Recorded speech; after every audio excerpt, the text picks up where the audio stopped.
De onde vem a ideia do fruto proibido ser a maçã?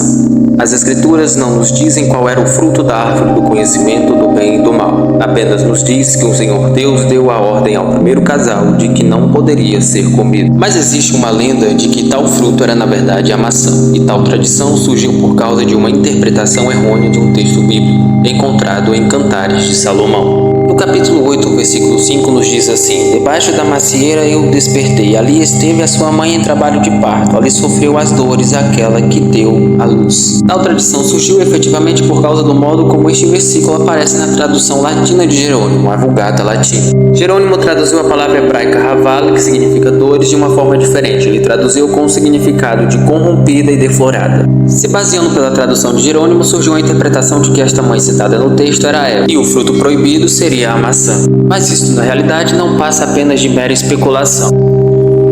Quem eram os filhos de Deus de Gênesis 6? Esse tema é bastante discutido no meio teológico e causa interpretações variadas. O texto de Gênesis 6:2 diz que os filhos de Deus viram as filhas dos homens formosas e tomaram para si.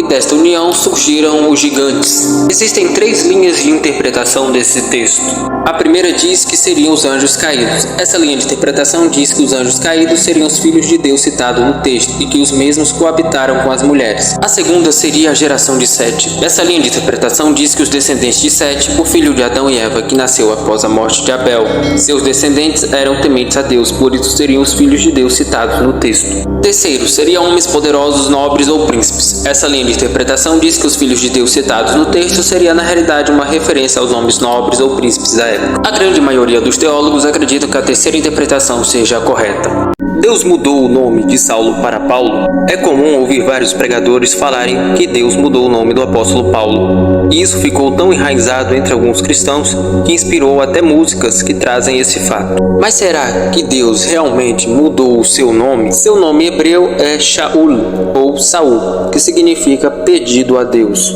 O nome Saulo vem da forma grega do seu nome, Saulos.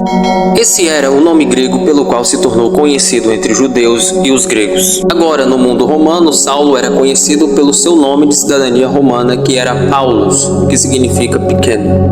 O texto usado para argumentar que Deus mudou o nome de Saulo se encontra em Atos capítulo 13, versículo 9, mas na realidade apenas trata que Saulo também era chamado de Paulo no texto, não está dizendo que Deus mudou o seu nome.